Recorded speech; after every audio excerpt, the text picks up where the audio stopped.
Assalamualaikum warahmatullahi wabarakatuh. Bismillahirrahmanirrahim. Pertama-tama yang saya hormati Bapak Rektor Universitas Islam Zainul Hasan Genggong, Keraksaan Probolinggo, Bapak Dr. Abdul Aziz Wahab MAG. Dan yang saya hormati seluruh dosen akademisi Universitas Islam Zainul Hasan Genggong, Keraksaan Probolinggo, khususnya Bapak Amin selaku dosen pengampu saya dalam mata kuliah Psikologi Agama. Baik, perkenalkan nama saya Agi Rubabun Nafis, Fakultas Tarbiyah, Prodi Pendidikan Agama Islam atau PAI semester 5 kelas A. Di sini saya akan menjelaskan tentang kesehatan mental untuk memenuhi tugas UAS saya dalam mata kuliah Psikologi Agama. Di sini saya dari kelompok 8 yang terdiri dari 3 mahasiswa. Yang pertama Ferry Firmansyah, yang kedua Agi Rubabun Nafis, yang ketiga itu teman saya Ahmad Zainul Nuri.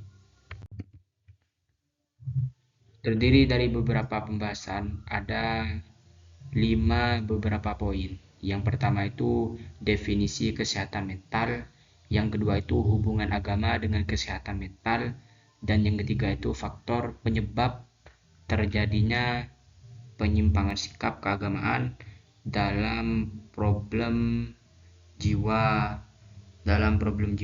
keagamaan. Yang keempat, dasar-dasar teoritis penyimpangan sikap keagamaan. Dan yang kelima merupakan yang terakhir juga dalam pembahasan ini, yaitu bentuk-bentuk penyimpangan sikap keagamaan. Baik, menuju poin yang pertama. Pembahasan yang pertama itu definisi kesehatan mental. Kesehatan mental adalah kondisi kesejahteraan yang meliputi aspek emosional, psikologis, dan sosial.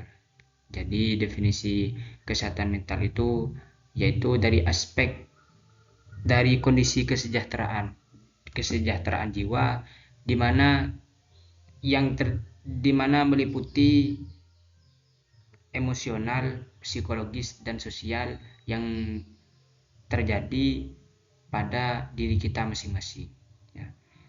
Dari emosional, dari mengontrol emosi, dari psikologis kita, atau sosial kita. Menuju pembahasan berikutnya, poin yang kedua yaitu hubungan agama dengan kesehatan mental. Agama memiliki hubungan yang erat dengan kesehatan mental, baik dalam hal memberikan dampak positif maupun negatif. Ya, contohnya yang dampak positif kepada diri kita itu contohnya itu melakukan terapi. Ya, terapi itu dampak positif kepada kita karena pengalaman agama dapat membantu menyembuhkan gangguan kejiwaan dan mengembalikan kesehatan jiwa.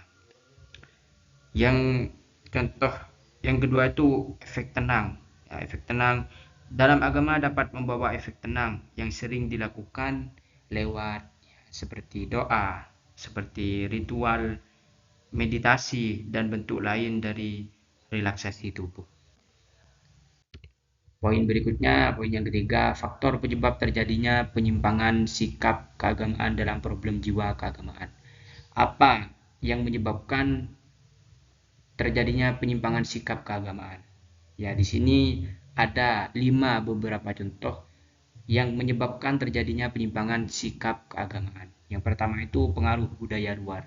Ya, tentu saja pengaruh budaya luar itu sangat berpengaruh kepada jiwa kita atau jiwa keagamaan kita. Contohnya pada yang sering terjadi pada para pemuda-pemuda saat ini, itu seperti pergaulan bebas, tidak bisa mengontrol. Itu yang diambil dari budaya luar, itu tentang pergaulan anak muda zaman sekarang itu. Yang kedua itu hilangnya jati diri. Yang ketiga itu pendidikan agama yang otoriter. Yang keempat itu perubahan diri. Ya, perubahan diri dengan kebiasaan. dengan kebiasaan pengaruh budaya luar. Jadi contoh yang nomor 4 ini masih berkesinambungan dengan contoh yang pertama. Yang kelima, juga yang terakhir, ajaran agama yang berbeda.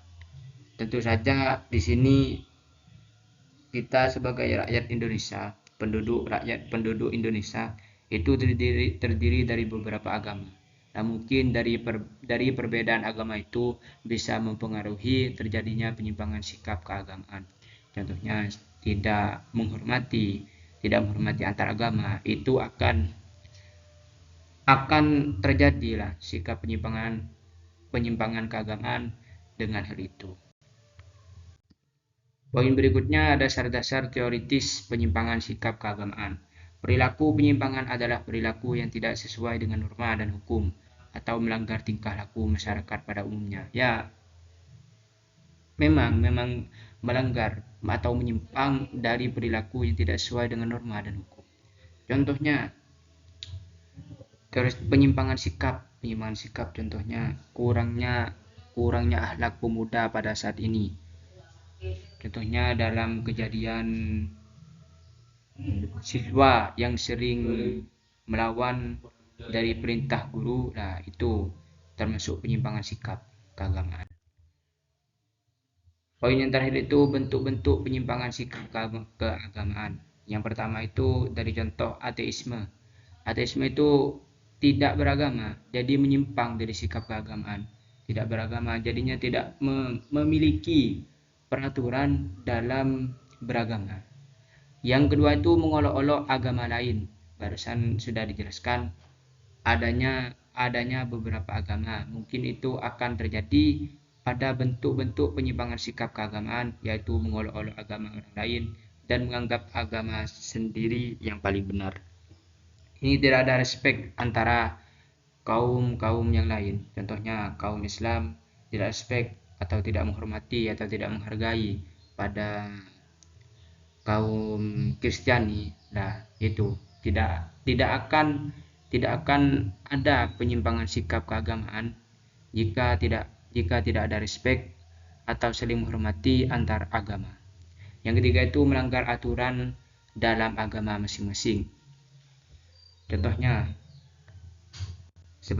seperti yang telah dikutip dalam Al-Quran, itu semua aturan-aturan agama itu harus ditaati. Jika kita melanggar dari aturan-aturan yang ada di dalam Al-Quran, itu sudah bentuk-bentuk penyimpangan sikap keagamaan. Contohnya kita melawan kedua orang tua kita, tidak menghargai antar teman, tidak menghormati yang lebih tua, itu sudah merupakan bentuk-bentuk penyimpangan sikap keagamaan.